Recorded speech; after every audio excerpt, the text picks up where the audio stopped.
So the first speaker this afternoon is Yohanns Bellaïche, and the title of his talk is the shortest, Mitosis and Morphogenesis. Thank you, Yohanns.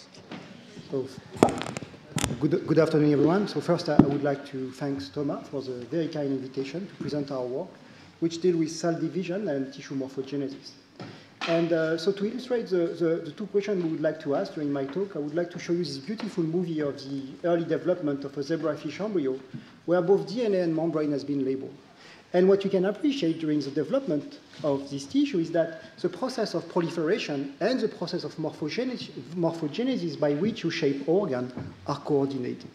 And this simple observation raises two basic questions in the field. How is cell division regulated during tissue morphogenesis, and how do cell division itself contribute to the overall shaping of an animal? So that at the end of the day, the animal does not only have the correct shape, but you have the correct size and the correct number of cells. And in fact, to address those two questions, we need to work at two very different scales.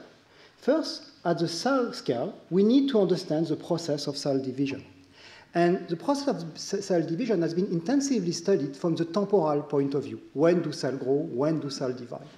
In the context of tissue morphogenesis, we also need to understand cell division in space. For example, what you can see here is that the mitotic spindle, which is in green, orients the cis division and positions your two daughter cells. The second thing which is important is that you have to build between those two daughter cells this interface. And therefore, what you can appreciate is that the regulation of cell division in space will define the relative arrangement of the cell within the tissues. And it's quite intuitive to understand that the arrangement of cells within the tissue is going to be key in order to regulate the shaping of an animal. I say intuitive because, in fact, a cell division is an extremely tiny process relative to the overall scale of the animal. So not only do we need to understand this process at the cell level, but we need to understand how collectively cell division can drive large-scale changes at the scale of the embryo. And last but not least, of course, if cells are moving in these tissues, that there are mechanical forces that are applied to the cell, and that cell responds to those mechanical forces, and therefore we need to understand the interplay between cell division and mechanical forces. So in the lab, we use Drosophila melanogaster to study those questions, and we are going to work at a very specific stage, which is a stage of metamorphosis, where the animal is going to transform from the larvae to the adult. And to address this question, some years ago, we started to develop this method where we can actually image a full tissue during its metamorphosis. And this is what is shown here. And here, what we have done, what Floris has done, actually, is to label, actually, the cell outline with the coloring, where we label the adjoint junction. And what you can appreciate on this movie is that you can see the general movement of the tissue. For example, you see that the tissue shortens in this direction and flows in this direction. But what is very important from this method is that this method is also multi-scale. So therefore, in the same movie, we can appreciate all the cell dynamics. And therefore, we are able to relate what happened at the cell level and what happened at the tissue scale level. For example, you can appreciate that each time a cell divides, you have a black hole due to cell rounding. And therefore, if you would actually count the number of cell division, you will end up with a number close to 25,000 cell divisions. So this tissue is extremely proliferative, allowing to study the interplay between tissue morphogenesis and cell division.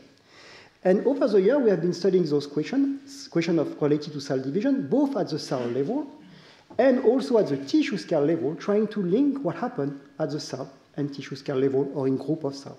And today, I would like to tell you about two works. One is on the regulation of cytokinesis, in other words, how you build this interface between those two daughter cells.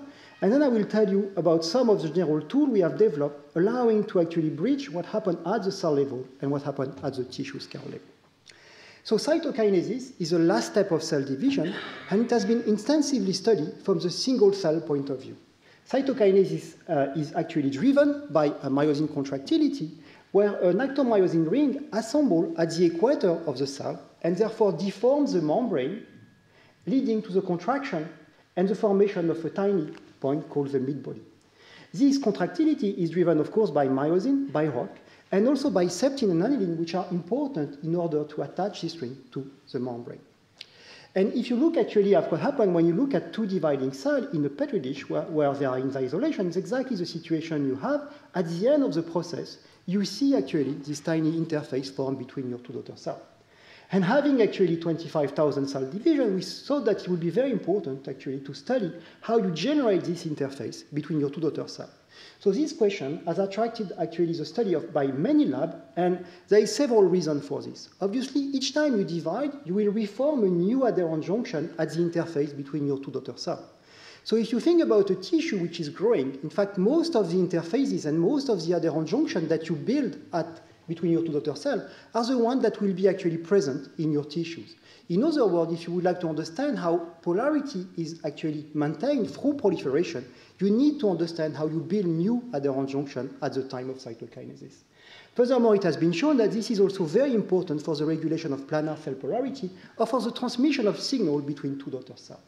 But what strikes us mostly when we looked at those movies is that instead of forming a tiny interface in this process, what we observed actually was that we actually form a very long interface between the two daughter cells. And therefore, our key question was actually what can distinguish the process of cytokinesis when cells are alone and cells which are within the tissues. And obviously, the main difference between those two situations is quite simple. This cell is alone, and this cell has neighbors. So one of the first questions that Sophie did in the lab when we started on this project was very simple. She decided to take a cell which is about to divide, and she decided to analyze the contribution of the neighboring cell. And to do so, what she did was just to ablate the surrounding cell using a laser. And when she did this, what she observed was quite striking. She observed that in this context, when you have ablated the surrounding cell, instead of forming a long interface between your two daughter cells, you now form a tiny interface, indicating that the process of formation of a long interface does not appear to be a property of the dividing cell, but more a property of its neighbors. Of course, this is a brute force experiment, but this pushes us to look a little bit more at what happened at the process of cell division in the neighbors. And to do so, what Sophie did was quite simple. She labeled actually the membrane of the dividing cell using PHGFP, and she also labeled myosin. And of course, what we were expecting to see is that myosin will be in the cytokinetic ring that we see here from the top, and it's exactly what you see. And what you can see is that at the beginning of the process, those two membranes are far apart. But very rapidly, they will become juxtaposed. And this juxtaposition is concomitant to the accumulation of the red signal, therefore myosin, in the neighboring cell. I'm going to show you this again. This is the cytokinic form, but very rapidly, at the time of junction juxtaposition, myosin appear in the neighbors. So this seems to suggest that myosin in the neighbor might be important to regulate this process. And we have done several experiments to test this, and I'm going to show you only one, which is the following. Of course, if you remove myosin throughout the tissue, you don't get any cytokinesis. So the experiment that Sophie did was quite simple. She decided to take a dividing cell, which is fully wild-type, and has also a wild-type neighbor, and she juxtaposed those cells with cells which are mutant for myosin. And what you can see is that on the wild-type cell, basically those two junctions juxtapose while they stay far apart in the cell which is mutant for myosin, indicating that myosin is important in the neighbor to regulate the juxtaposition and therefore the geometry of this interface. So this was published some time ago, and this revealed a very simple interplay between the dividing cell and its neighbors. At the time of cytokinesis, the contraction of the cytokinetic ring is associated with the accumulation of myosin in the neighbor, leading to the juxtaposition.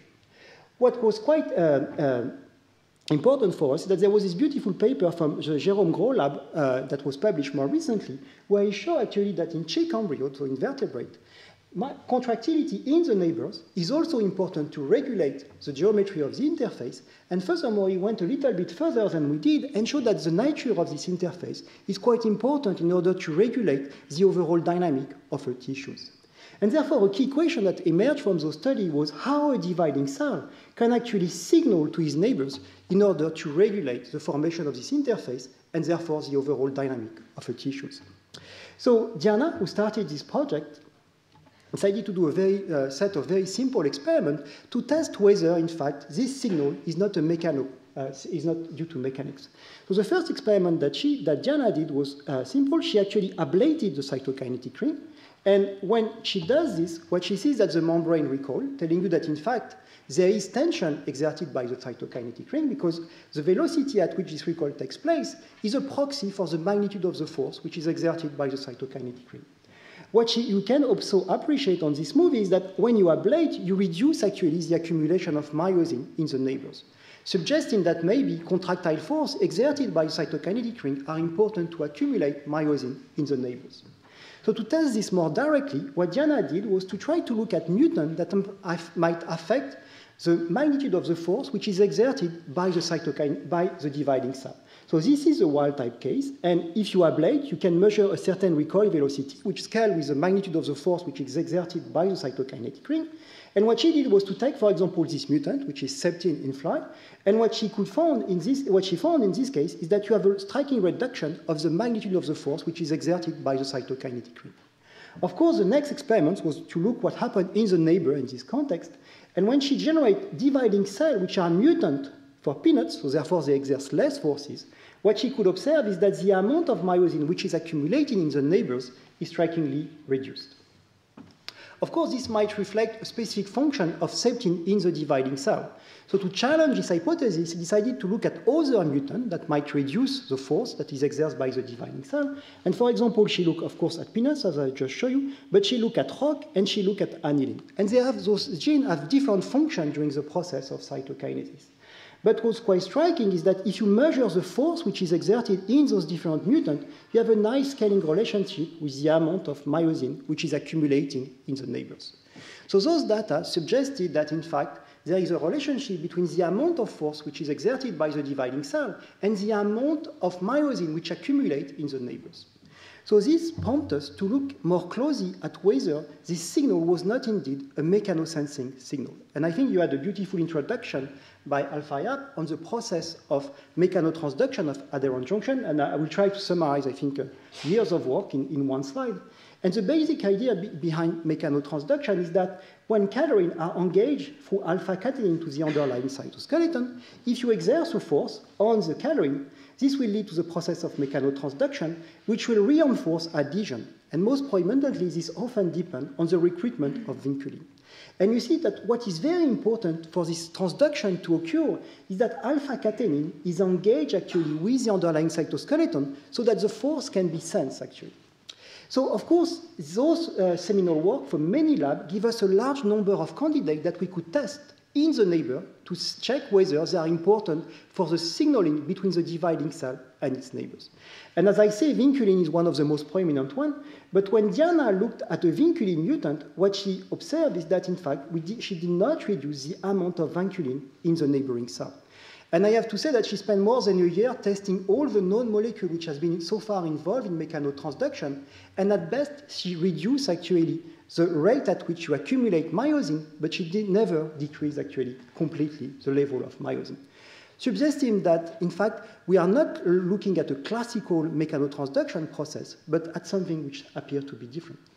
And so to try to begin to address this question, what are the type of signal which is sensed between the dividing cell and its neighbors, she went back to the movies of the process of cytokinesis, and she looked at them in more detail and with higher temporal resolution and spatial resolution.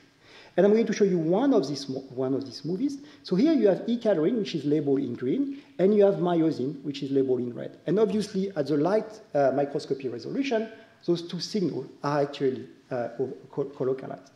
When the cytokinesis ring assembled, what she noticed quite strikingly was that, in fact, what you can see is that the cortex now is localized far away from the site of ingression. And since we could localize many molecules of the cortex in this region, what we concluded is that the process of cytokinesis was associated with the detachment of the cortex from the neighboring cell. And you can see that this detachment is concomitant with a decrease of E-cadherin. I'm sorry, the projector is not contrasted enough, but you will have some cadherin along this ingressing membrane, but there is a sharp decrease of E-cadherin in the ingressing membrane. So therefore, there is two processes that precede myosin accumulation in the neighbors, the cortex detachment and the decrease of E-cadherin. And as I say, both precede the accumulation of myosin in the neighbors. So in order to analyze what drives the accumulation of myosin, we thought that the simplest model was that when you have a cortex which is detached, now this cortex is not engaged with the alpha-catenin, and therefore it might be just free to contract, actually. Okay? So therefore, the detachment of the cortex might be the signaling event that will lead to the accumulation of myosin. However, all the experiments that we did to prove this model just disprove it. And I'm going to show you two. So one of the experiments that Diana did was just to ablate the cortex once it has detached. And when she does this, she finds that the accumulation comes back. So therefore, the detached cortex is not necessary to lead to myosin accumulation. The second experiment that she did was to go back to those mutants, such as the septin mutant, that exerts very little forces. And if cortex detachment is essential for myosin accumulation, we should not see cortex detachment in this context. And actually, we see the opposite. I'm going to focus here. So here you have a cell which is mutant for peanuts, so it exerts low level of forces, but you see that you detach the cortex. However, you never establish a steady accumulation of myosin in the neighbors. But you might have noticed something which is quite striking in those movies, that while you detach the cortex, you actually do not decrease the level of e-coloring. Therefore, this gives us the idea that the signal might not be the detachment of the cortex, but actually the local decrease of e-coloring. And to test this hypothesis, Diana did the following experiments. So the idea was that we are going to take a cell, which is mutant for peanuts, so this cell exerts low level of forces, and we are going to juxtapose those cells with cells which are mutant for an hypomorphic allele of coloring, so that actually you start with a reduced level of e-coloring at the interface between those two daughter cells. And what we would like to observe in this case is whether by reducing the level of e-coloring, we are going to rescue the accumulation of myosin in the neighbors. And what is quite important in this experiment is that here you have your control situation where you have the normal level of e-coloring. And what Diana observed in this context is that on this side, of course, you don't accumulate myosin, but here you start to see an accumulation of myosin. And of course, this is not as striking as the one that we observe in the wild type, but we get a significant rescue of the accumulation of myosin. This experiment has at least two conclusions. First is tell you that this is not the magnitude of the force, which is sensed, because the magnitude of the force is similar on the two sides. And the second one is that the signal is most likely the decrease of e-coloring that is sensed by the neighbors. And therefore, what is sensed is probably this decrease due to junction elongation. So, of course, the next question was how do you actually decrease locally your level of e-coloring? So, and there is only two mechanisms by which you can decrease the level of e-coloring. There are the following one. You can actually remove e-coloring molecules, okay? Therefore, you will have a decrease of the signal if you tag your molecule with GFP, or you can actually dilute e-coloring. So, for example, as when the membrane ingresses, you elongate your junction, and therefore this, by just this elongation of the junction, might lead to an impression, the dilution, the local dilution of e-coloring. So to test those two models, we did something which is very simple, which is just to compute the total amount of e-coloring within the junction. And what Diana observed in this context is that, in fact, if anything, the total amount of e-coloring increased, which is completely, which rules out the fact that actually the decrease of e-coloring is due to a removal of e-coloring molecule. She backed up this by showing that, for example, e-coloring endocytosis or recycling or delivery was not affecting actually the decrease of e-coloring at this interface. And therefore, we were left with one hypothesis, which is actually the dilution hypothesis. And I'm going to show you some data that also support this idea. So if you look at the junction that is elongated at the interface between the two daughter cells, you can see that the junction elongates, and at the same time, you actually decrease the level of e-coloring. But now, if we take a mutant for septin, which exerts low level of forces, you can see that actually you don't dilute your e-coloring. You don't elongate significantly actually your membrane, and actually you don't dilute your e-coloring. So based on this argument, what we concluded was that, in fact, the decrease of e-coloring was purely due to the dilution of the e-coloring associated with the elongation of the membrane. So the last thing that we had to resolve was how a dilution of e-coloring can lead to a local accumulation of myosin at the site of ingression. So, and for this, we thought about a very simple model. It's a biological model, and I will show you the physical version of it.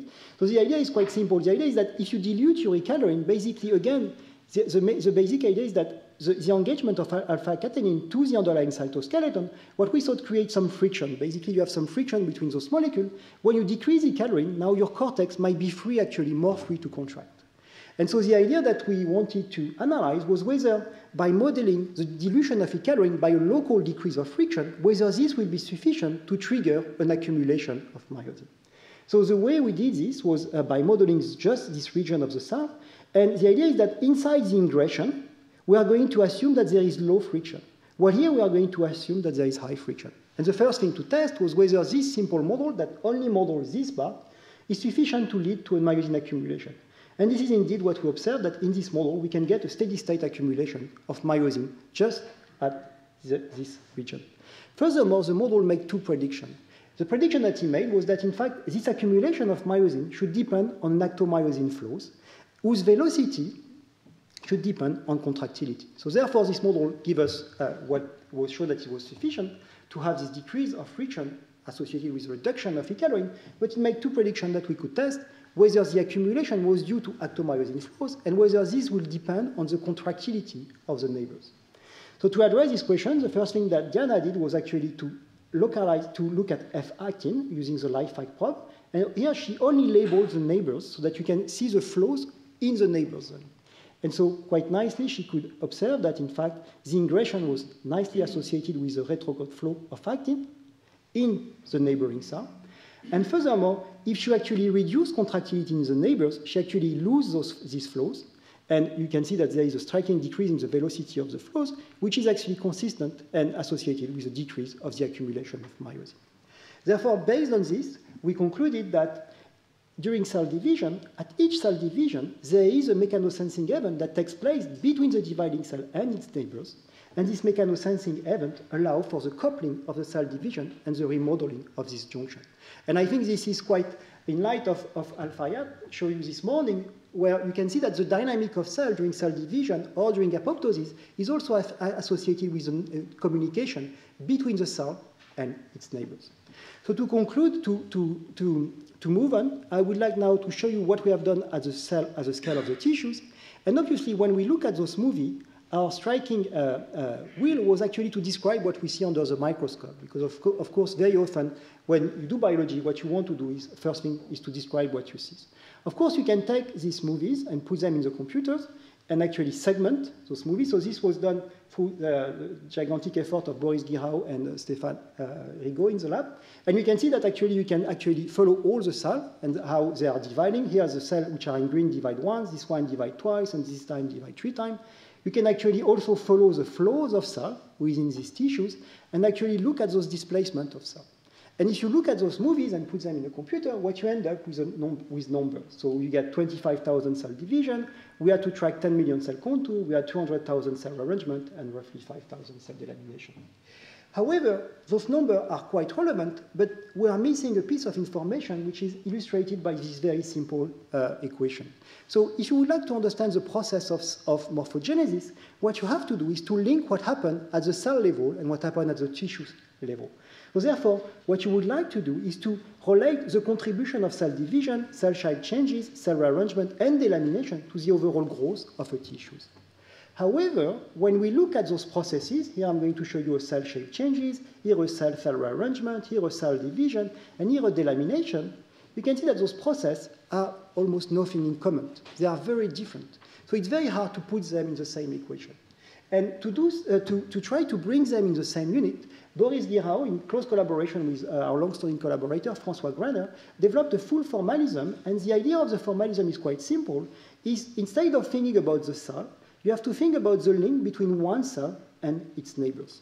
And if you do so, and I spare you the mathematics and the physics behind it, you can actually replace all those processes by a very simple unit, which is a circle, which tells you how much the process has led to a change in size, or a contraction, or a dilation, or a contraction here, and a bar which tells you about the anisotropy of the process in terms of elongation.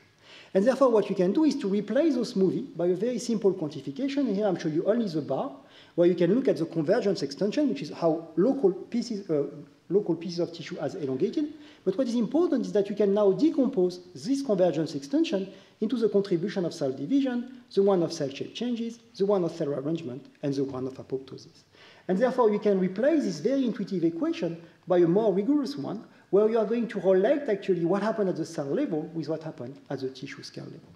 Obviously, this is not the only type of formalism that has been developed, and there is a very nice formalism that has been developed by Suzanne Eaton and Frank Julicher. There is one also from Bénédicte Sanson and Guy Blanchard labs. What is important to point out here in this formalism is that in this case, we really directly relate what happened for every type of morphogenetic process that happened at the cell level with what happened at the tissue scale level. And this formalism is also already valid in 3Ds. And for example, we have recently applied it in the context of tissue repair in collaboration with Valentina Greco to understand the process of cell migration. So to conclude, I would like to say that, in fact, the process of cell division has been extensively studied at the single cell level. And what we would like to propose is that, in fact, if you would like to understand the process of cell division, what you need to think about is not only the cell, but its first neighbors. And if you do so, actually, you will understand the process of cytokinesis. I have shown you that by thinking about link, actually, you can describe the morphogenesis of the tissues. And we also recently published by, in fact, in the tricellular junction of the tissues, which are defined by the position of the dividing cell, and its neighbors are quite important to orient cell division. And with this, I would like to end and thank the people who did the work. So the work on cytokinesis was initiated by Sophie Herzeg, and it was followed by a very talented also PhD student, Diana Pinheiro, who is now in Carl Philipp Eisenberg lab. The work on tissue morphogenesis was beautifully started by Floris Boswell, who is here in Chile. And the work on the framework has been done by Boris Guirao in the collaboration with Stéphane Rigaud for the segmentation. And those work are in close collaboration with two physicists, Edouard and Enzo for the part on cytokinesis, and with François Guaner, with whom we have a long and very fruitful collaboration. I would like to thank you for your attention and be happy to answer any questions.